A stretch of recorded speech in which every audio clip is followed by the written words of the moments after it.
folks are doing well. It's your girl MJ, and I'm coming with you another blackout stream, okay? Night stream. So, there's been the biggest talk of the town, and I wanted to speak my little things on it. So now there is allegations about Jay-Z participating in criminal activities with a underage girl around the time when he was also associated and affiliated with another artist who was also found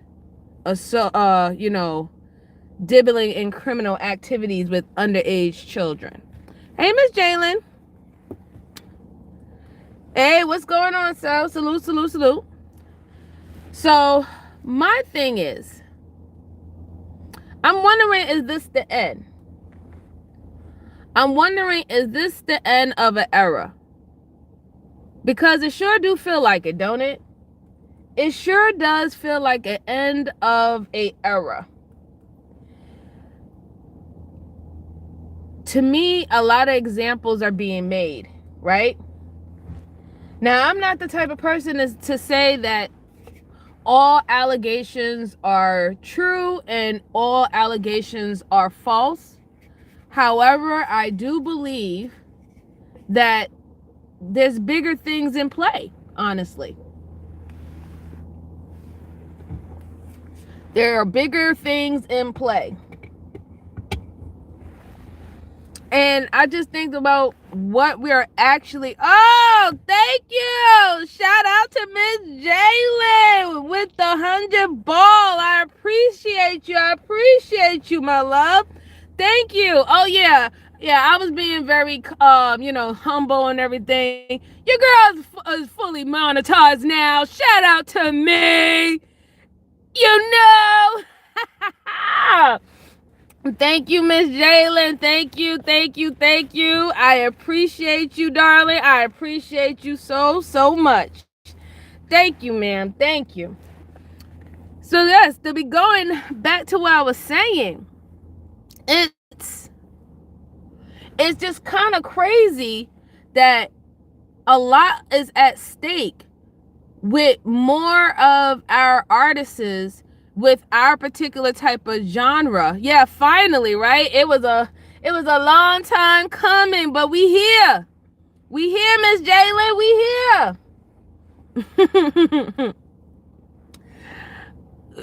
Oh, hi, Ashley. Thank you so much. I appreciate you. Thank you. And thank you for showing up. Thank you, love.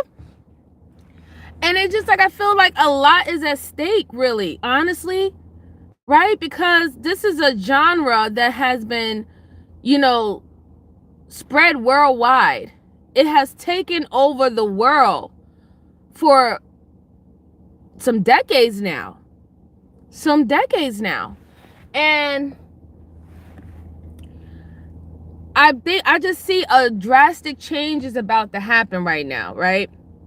A drastic change with these type of stories, and I think more is going to come out. I think more people are going to be found involved. I think more people that we have grown to love their craft and the work that they have done is going to be undermined because of these situations, right? And I just think that, maybe this is a time where, when it comes down to this particular type of genre, the power players in this genre, they need to actually come together. To me personally, I believe they need to come together, and they need to start having a blueprint. They need to start having a blueprint, or they need to be front and center, being the ones to say that they don't condone these type of actions. They don't condone these type of behaviors. Like there's something that they have to do, right? It has to be some damage control. Me personally, it has to be some damage control, because I feel like if there's no damage control done, the imagery of it all is going to cripple the genre itself. The imagery, right? It's going to cripple the genre. It's going to be hard for people who wants to be artists like that, rappers and stuff like that. I find it now being quite hard, or harder for them to actually get into this industry. They're going to have a reputation that is not of their own. They're going to have a reputation that is not of, not of their character. They're going to have to fight a whole lot more yellow tape than they ever did before. But I think we need to talk about the elephant in the room with this whole situation, right?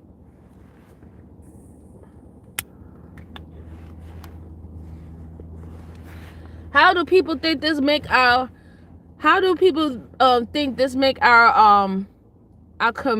community look? How do people believe this makes our actually the music that we like, that we enjoy look? It makes it feel like our genre is the avenue to all these type of criminal activities, which we all know is not true. It's not our genre. It's the people that might be involved in our genre, but it's not our genre. But I feel that our genre of music is going to take a big impact for this. It's going to take a huge impact. I feel that a lot of people up and coming is going to struggle. It's like, in a way, they're trying to make this particular type of genre of music no longer marketable. That's how it looks like to me. They're trying to make it not marketable anymore.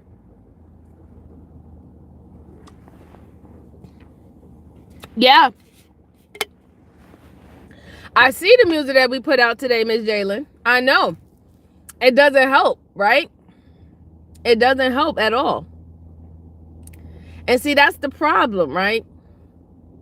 Like, it always puzzled me how we have all these conversations about the Sexy Reds and the Cardi B's and the Megan Thee Stallions. We have all these conversations about these lady artists, female artists, in the music that they put out.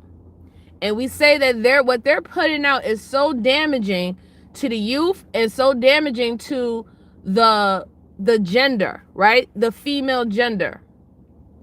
But we never have that actual real conversation about what the male gender in this same genre, the things that they put out, is quite damaging. We never have that conversation. In fact, people brush over it.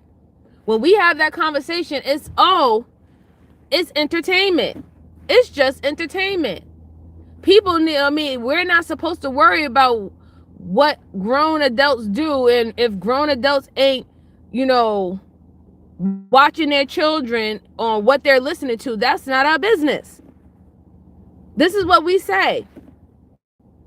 But we will come out there with pitchforks and everything when it comes down to the other female artists I talked about. And I think that that's quite funny, right? I think that's quite funny, because the female artists that get all this pushback and stuff like that, I haven't heard, outside of Cardi B. I haven't really heard about the other ones doing something like that, or having allegations of doing something like that. Yeah, what they're doing might not be right, or seem cool, or is inappropriate, or whether or not you think they're sending the wrong message. Those are all things that we could talk about, but you can't add, hey Lana, how you doing, sweetheart? Yeah, the OGs are not looking good, Jalen. It's hurtful, yo. It's hurtful to me, man. Don't get me wrong. I'm a Nas fan for life. I love Nas. Always did. Right? Queensbridge for life, right? But I did enjoy Jay-Z. I enjoy old school Jay-Z. Hey, Omni. Yeah, Omni, man. I think so too, man. I really do. You're absolutely right. I really do. I really do believe that they are next. They might be next. It might be a whole RICO case going on. A whole RICO case. Because that's what it kind of looks like. That's what it actually kind of looks like. Even with this situation with Jay-Z, right? Because when it happened to Diddy, they were already saying months ago that Jay-Z was next. Many people did content online saying Jay-Z was next. Yeah, that's what's happening, Lana. All these artists are now being brung up with allegations of criminal activity, sex trafficking, underage children or women and men are involved. And it's just crazy because, like I said, these are the people that are now being attacked now are people who are very influential within our music our music genre. Like, these are heavy hitters. These is not small potatoes. These are not one-hit wonders. These are people who took over summers, right? They took over summers. They had whole summers dedicated to their albums. And for them to be caught up like this, right? But I mean, I'll tell you one thing. I kind of believe, I also do agree that I thought that Jay-Z was going to be up next, because once they was able to lock down R. Kelly, once they was able to get R. Kelly on all that and actually get him to really stay in jail, he wasn't able to wiggle around from that. I had a feeling that Jay-Z was going to be next, right? Because a lot of those allegations, even when it came down to R. Kelly, all of that happened. When did all that happen? That happened during the Best of Both Worlds tour. The Best of Both World album. The first time rap and R&B came together and made a hit fucking album. They went on tour all over the world. They owned summers. They owned like 2 summers back to back. I even went to a Best of Both Worlds tour. You know, that's how great that era is. And now to see all of that, just like, you know, yeah, exactly. Lead single, not get. Yes, it's God, Omni. God, Omni. No. Just making me think about it now, right? Now I have to literally go back and look at videos and even look at titles of some of the videos on these fucking albums and see if whether or not they was trying to tell us something. You know? Like, you had R. Kelly telling us that he was the Pied Piper. Anybody who knew the story of Pied Piper knew what that was about. But we brushed that shit over. I'm from the era of Jay-Z when it was The Streets Is Watching. My dude, your first album was The Streets Is Watching. You thought the FBI stopped watching you? Oh my God. It's like, wow, it's like my youth is just getting like tarnished, man. It's like, God damn.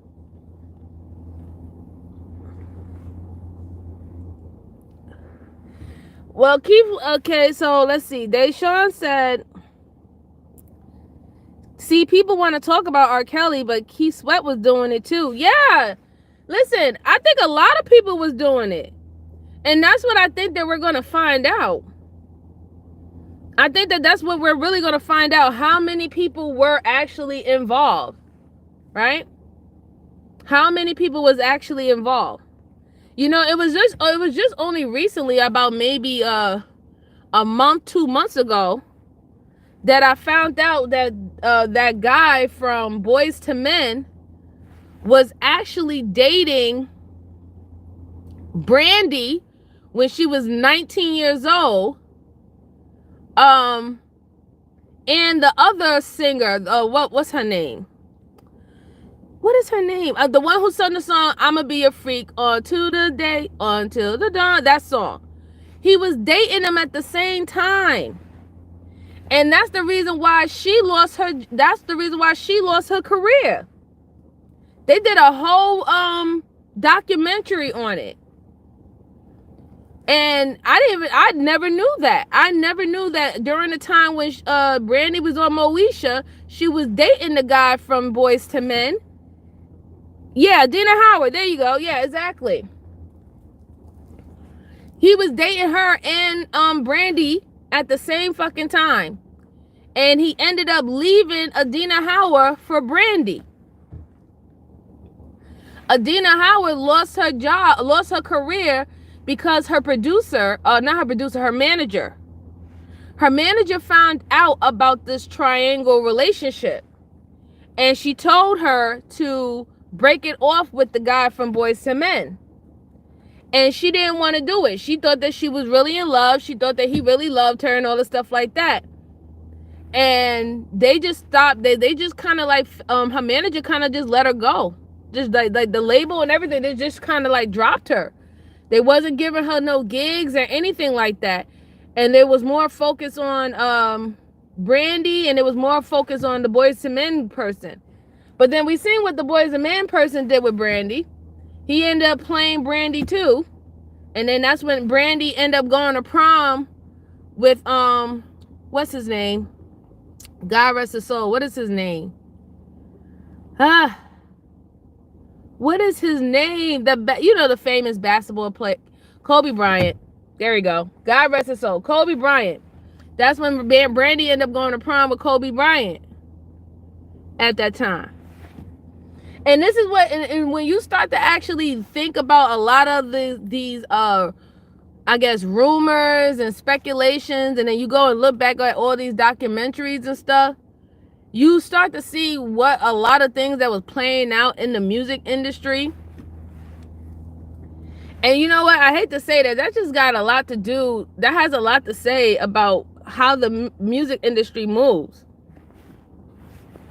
The music industry moves like, they move like highly weird. That's what it seems like. The music industry moves exactly like Holly Weird. Her and Kobe was only a few years apart. Yeah, it doesn't matter. He was still actually a adult. He was like 22, 23 at that time. But I mean, he took her to prom. That ain't nothing. That's not really nothing. I didn't ever hear about them like dating. He just took her to prom.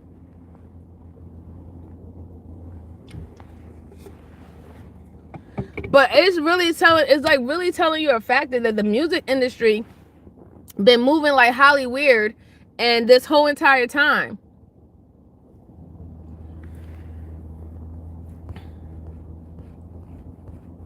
Yeah, he wasn't dating her. Yeah, he wasn't dating her. No. It was just like supposed to be like some TV special shit where he took her to prom and stuff like that. I think it was just to help with her career, really, because that was like almost his prime in basketball, you know. So yeah, it worked out. It worked out. He was only 20. Nah. I'm gonna have to double check that. College football. I gotta double check that. Let's see.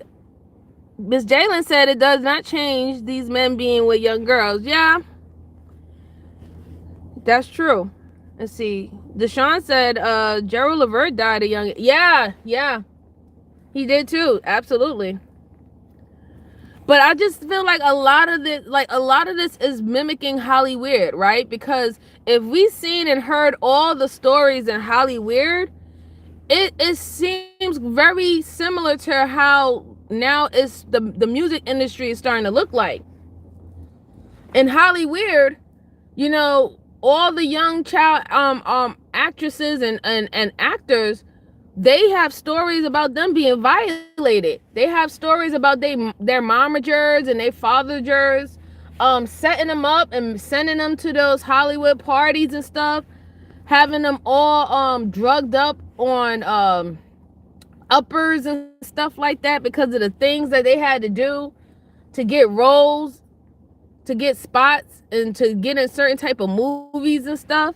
And these children or these child actors never became the same. They never became the same when they got older. They were just full of a lot of drama and trauma, and you see how wealthy they are. It didn't help them. Some of them actually lost their lives.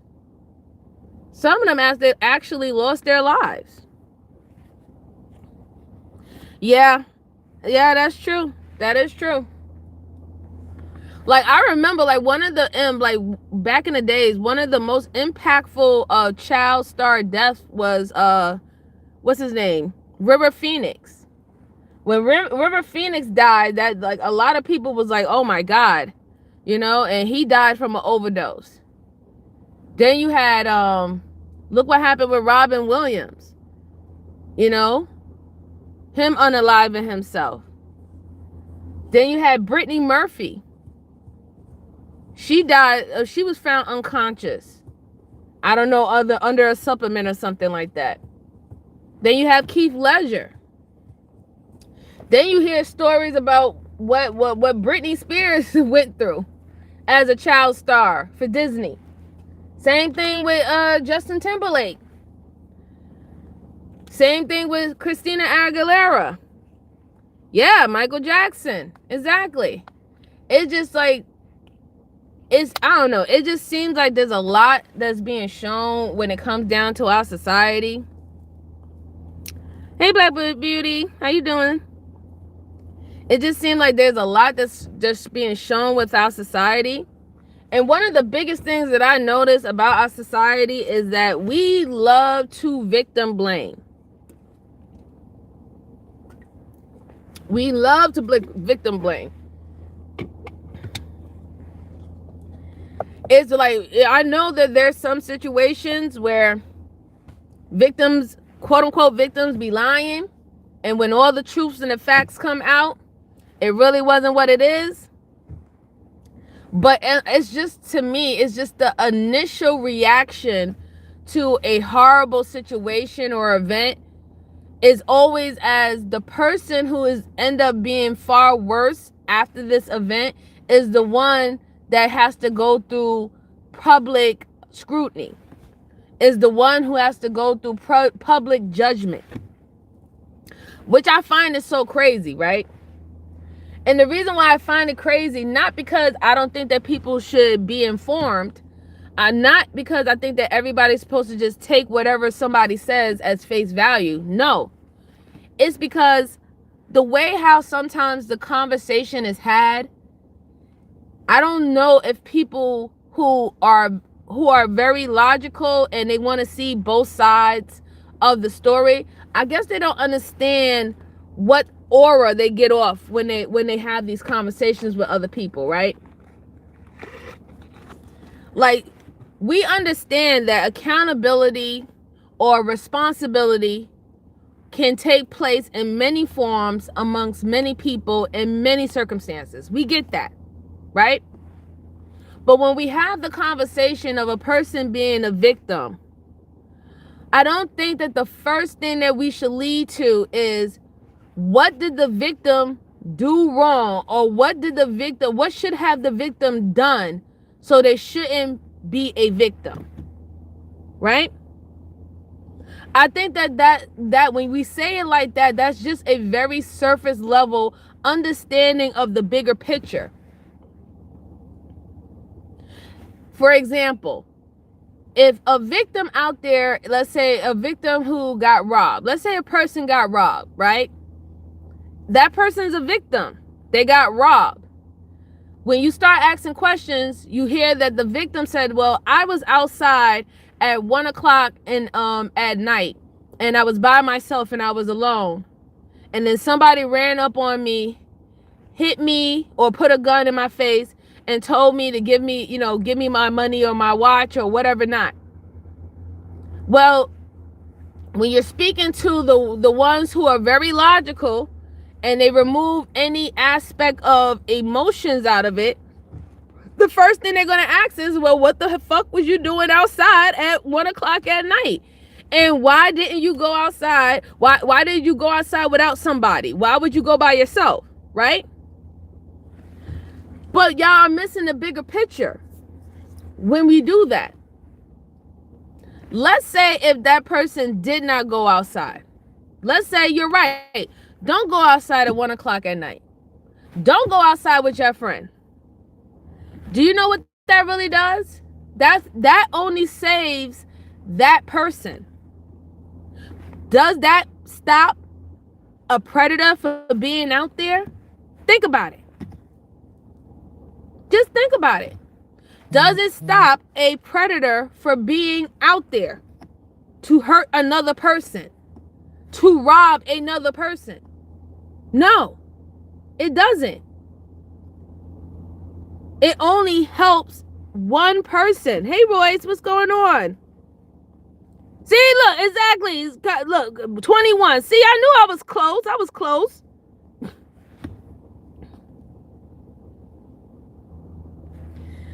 What are you talking about, Royce? The logical would be how much. No, go in the corner. Go in the corner, boy. Go. I got a special, my emojis. I got a special emojis for you corner boys. Wait until y'all see it. Wait until you see them. Yeah, I know. A lot of people have never rode in an MTA. Yeah, I know. And that's another thing too, right? Because if you're not from a urban city or metropolitan type of town or city, you don't really know how it is to have to literally travel with thousands upon thousands upon thousands of people, right? And y'all literally can be up on each other. Literally, like you can smell what the fuck they ate. Right? Especially riding the New York subway trains, how packed those things get. I'm so glad I stopped taking the subways. Literally, I think about 20 something years now. I haven't took the fucking subway, and I will never take a motherfucking subway. I only go down to the subway to patrol, to prevent motherfuckers from doing shit to other people. But I'm not, I ain't gonna actually ride myself. Hell no. Absolutely not. No.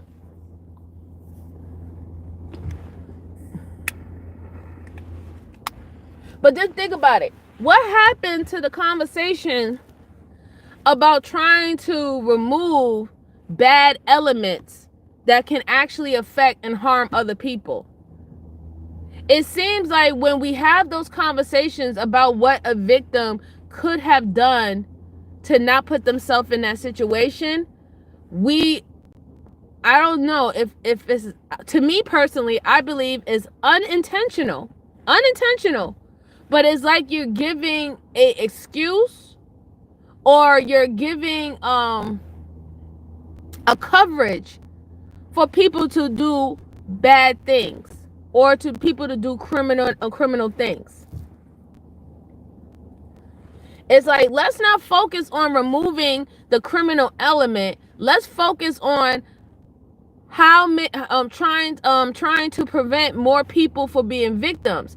But it's only going to work individually, right? Because we can't massively do that, right? We can't massively tell people, hey, guess what? Don't go outside at 1 a.m. in the morning, and make sure if you are outside, you have numerous of people around you, because we know that doesn't work. Some people are hard-headed. Some people are going to do their own thing regardless. And then also, some people have no choice. Some people have no choice. Some people work overnights and they have to travel. And the only way that they can travel is they have to walk, or they have to take the bus, or they have to take the train. So they deserve to be attacked because they have no choice. Are we advocating for people to limit their motions of how they go around and move and navigate because we don't want to do anything about the bad element that's out there?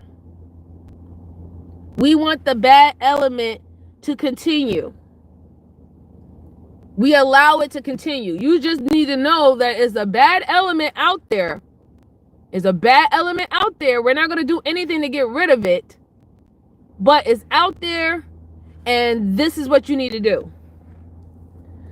Why not solve the problem on both sides, right? Because clearly, if y'all don't know, what I'm talking about is literally what the fuck law enforcement is. That's what law enforcement is for. It's to remove bad elements,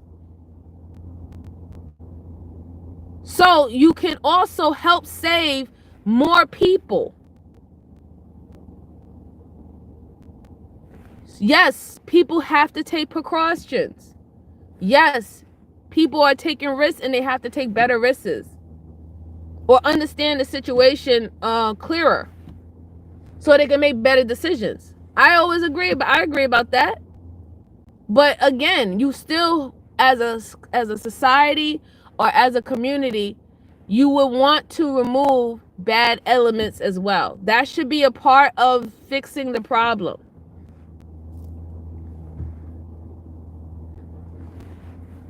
But it just seems when we have the conversation, it does seem unintentionally, people is like they're saying that it's okay to have the bad elements out there. You just need to know how to navigate around them.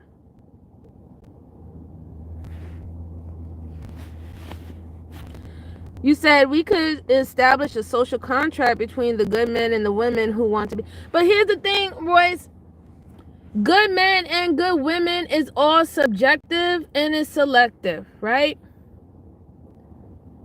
Because my concept of what a good person is not going to be the same concept of a good person that you might believe is a good person, right? There's people who believe that anybody who has a criminal record is automatically not a good person. No matter what the situation is, no matter what the circumstances, they believe that that person is not a good person. And then some people believe that just because a person don't have a record, that that person automatically is a good person. That's not the case. That's not the case. When it comes down to the conversation of good and bad, it's such a gray area discussion. It can go down a deep rabbit hole. And there's a lot of different type of frameworks that you have to, that you can use to utilize whether a person is good or bad.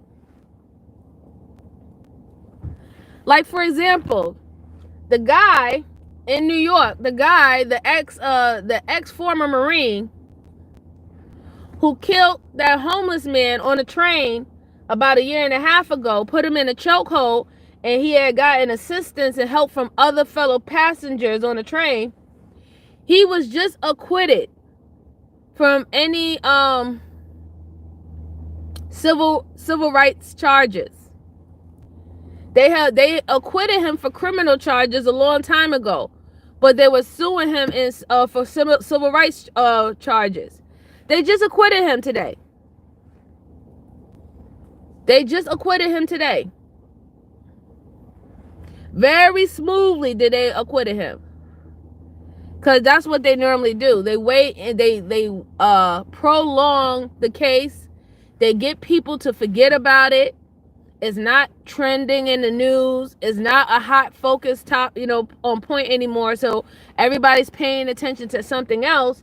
And then they have a whole court date and a whole trial without anybody knowing. And then once they decide, it's like, oops, now here's the breaking news. This person got acquitted from this and this person got acquitted from that. Now keep in mind, yeah, he was found not guilty. He was found not guilty. It is sad. It's very, very sad. Keep in mind, to go back to that subjectiveness when it comes down to good and bad. Most people believe that this man was a hero. Especially the passengers on that train with him, they believe that he's a hero. But that man who lost his life, his family don't look at that man as no hero. Other people who can look at the situation don't look at as that man being a hero. Other people look at that situation as that man being a monster. And he got away with unaliving someone. And I mean, at this point, I would say yes and no, right? I would say yes and no. He did kind of get away with it, right? Because when you go back and you listen to the story, the person that who lost his life, he was acting aggressively to the other passengers. He was verbally attacking them, saying that they didn't give him no money or they didn't give him no food. He was going to unalive them or something like that. But he did not put his hands on anyone. He didn't put his hands on anyone. But the verbal threats that was occurring was more than enough for bystanders to step in and decided that they wanted to hold him down and, I guess, diffuse the situation. And quite frankly, it wasn't even fair. It wasn't even fair at all. Yes, he was mentally ill and he was homeless. And he was hungry. He was hungry. I don't know if many people seen how people act when they're really, really in despair. A person who is starving can act like someone who is on drugs, quite frankly. Willing to do anything. Willing to do anything to make whatever pain that they're feeling stop. And in this case, this man was hungry.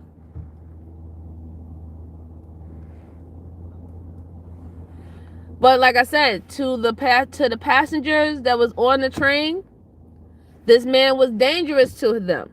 They didn't know what he was capable of doing. They didn't know what he was going to do. They didn't know what he was going to do. So we can't tell those passengers that the man who got acquitted today ain't no hero, is not no hero.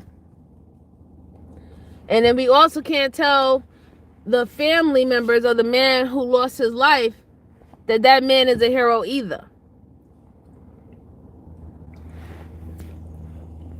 It's a bad thing, man. It's a real bad thing when you think about it. Roy said, I heard Diddy has something called the Flavor Camp, where he helped turn young people like Usher into who they ended up becoming. If someone like me ran the Flavor Camp, nobody would get... Well, listen. Diddy had many camps, okay? He had many camps. He had many boot camps. Go back and check the videos. He had many boot camps. He had boot camps for artists. At one point he was dealing with the And One situation and stuff like that. He had a lot of different venues and where he was making income from. He was involved and double dabbled with a lot of stuff. A lot of stuff.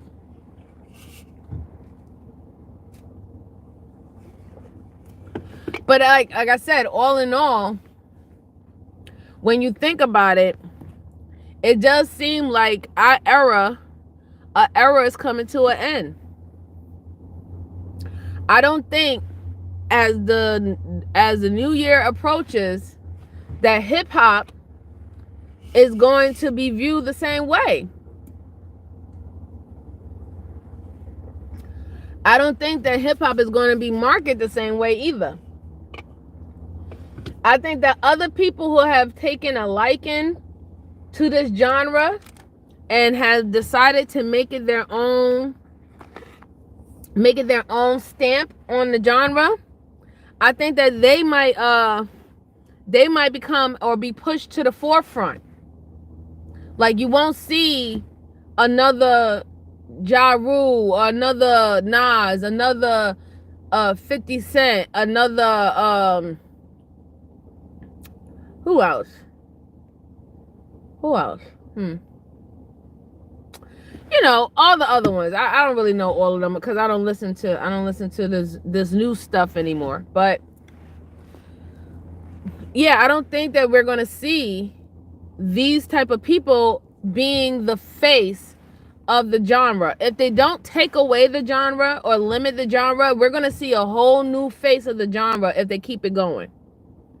We're gonna see more Eminems and what's that guy, that guy from Detroit, that white guy, what's his name? It starts with a J, whatever. Yeah, we're gonna see more of that. We're gonna see more other people who are really good and who have made their own. They're gonna be at the forefront. You're gonna see them being called upon to do events and stuff like that. They're gonna start, and even if they do start accepting rappers like the one I name and the ones who rap about things like that, they're gonna be lowballing them. They're gonna be lowballing them like no other. They're gonna watch. They're gonna find a way to put a cap on your earning ability when it comes down to this genre. They're gonna find a way to do it. They're going to find a way to do it, and I see it. I see it now.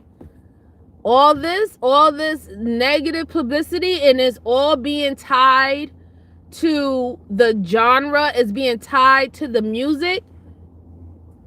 A lot of people think that it's only just tied to these said individuals. It's not. It's literally tied to the music now. It's tied to the music. It's the same thing that will happen with no, it is not cap. It's tied to the music. It is.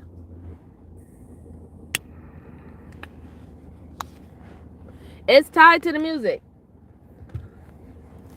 Because if you start listening to a lot of the lyrics, people are going to start reviewing these lyrics and they're going to be like, oh, y'all was saying this shit in y'all lyrics. And y'all just put a good tune.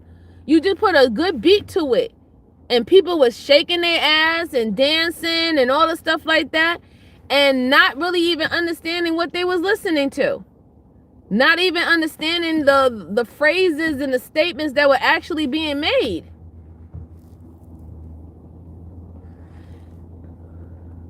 I'm going to do a live and I'm going to go over some lyrics for some songs. That's what I'll do. I'll do a live once I get a chance to do an actual live and not one of my little blackout lives. I'm going to do a live and I'm going to go over a few songs lyrics. And we're going to break down the chorus bit by bit. And you're going to see. You're going to see that how much they're going to link this to the music. They're going to link it to the music. Oh, I remember the guy I was talking about, the other white guy from Detroit. Jack Harlow. Yeah. I just remember it. brain fart just came to life. Watch, they're gonna be it. They're gonna be the ones that's gonna be in the front. And then anybody else, they're gonna start lowballing. They're gonna start lowballing them.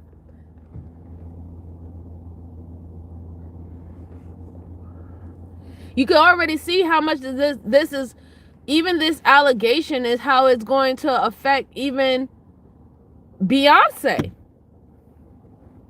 Right? It's to the point where people are now going back in time and trying to figure it out whether or not if she was actually underage when she actually got with Jay-Z. Was he actually grooming her to be his wife from a very, very long time? They're going to start putting into question whether Tina Knowles or her father was setting her up and grooming her to be with him. Did they have any involvement with this? I'm telling you, a lot of people is going to get affected. Because that's the problem when you have allegations and when you have narratives get out there. Whether or not if we even have concrete truth yet, it's already in people's minds the way how it's spread out there. That's the problem. That is the problem. We can't even allow the courts to do their job or do their duty because it's going to be impacted by public opinion. It's going to be impacted by public opinion. But then it has to go back to saying again, well, why are you putting yourselves in any form of situation that even these type of allegations can even be said about you? Right? Why are you even allowing yourself to be in these positions where people can spot you in a video or spot you at a club or took a photo of you where quote unquote alleged allegations happened and occurred? Why were you even there? And in fact, if you were there, you were just doing, you wasn't involved in it. Why weren't you a whistleblower? Why didn't you spread the news? Why didn't you say, hey, this is not what's up. This is not what we do. And this is what's going to happen. A lot of that is going to be brung to the front and center. A lot of it is going to be brung to front and center. And we're going to hear more stories than we actually really wanted to. More of our favorites are going to be lined up. And whatever they done in their past is going to come to light. Whatever they had in their closets about to be open. And as we see, NDAs ain't hitting like they used to. NDAs are not hitting like they used to.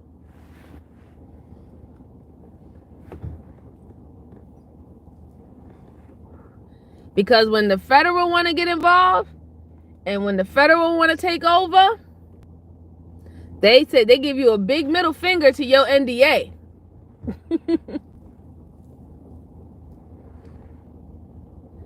They give a big middle finger to your NDA. I just feel like it's messed up because I really do believe that an era is over, and even if hip-hop does stay, it's definitely never going to be the same. It's not going to have that old-time feeling with it. It's not going to have that. It's going to be completely different. We're going to wake up and we're going to see something completely different than what we actually ever knew about it.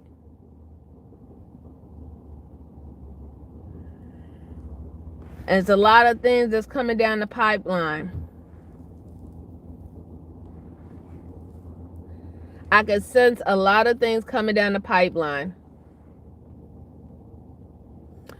And I don't know. I hope we're ready for it. I hope we're ready for it. I will not go to the corner, Royce.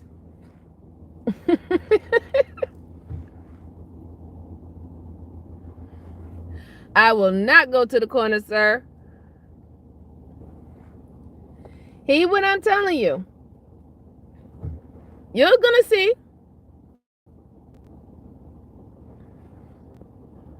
You're gonna see. It's gonna be more, just more and more ammunition. More and more ammunition.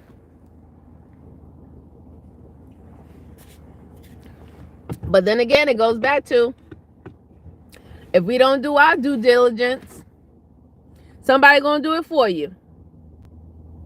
Right? If we don't do our due diligence, and if we don't stand on nothing, or we close a blind eye to things, or act like we got amnesia, or makes excuses, guess what? There is going to be somebody who's going to come up and step up and fucking take charge. And it might not be the way that you like it. And it might not go down the way that you thought it was going to go down, or how you want it to go down. And you can't do nothing if you're not stepping to the plate to make sure that it's straight. You can't say nothing when you're not doing what you need to do to make sure that it's legit. All the way. All the way. Well, I'm about to get up out of here. That is just my little ramble and rant about this whole Jay-Z allegation. Also leading in with the Diddy thing. And pretty much how I feel, you know, hip-hop and where it's going. Then to talk about how society has become very comfortable with victim blaming. Victims are blamed for them being victims. Never is the accountability held on the actual perpetrators or the perps. In fact, we have conditioned ourselves to believe that we are supposed to have that bad and negative element around us so we can just be more alert. Instead of, I don't know, removing the bad element. I don't know. But I appreciate y'all rocking out with me. Please hit the like, comment, and subscribe. Your girl is monetized. Hallelujah. We on the up. I'm on the plane. And we heading out. You know? And y'all just enjoy the rest of your night and be safe. Okay? I'll talk to you guys later. Bye-bye.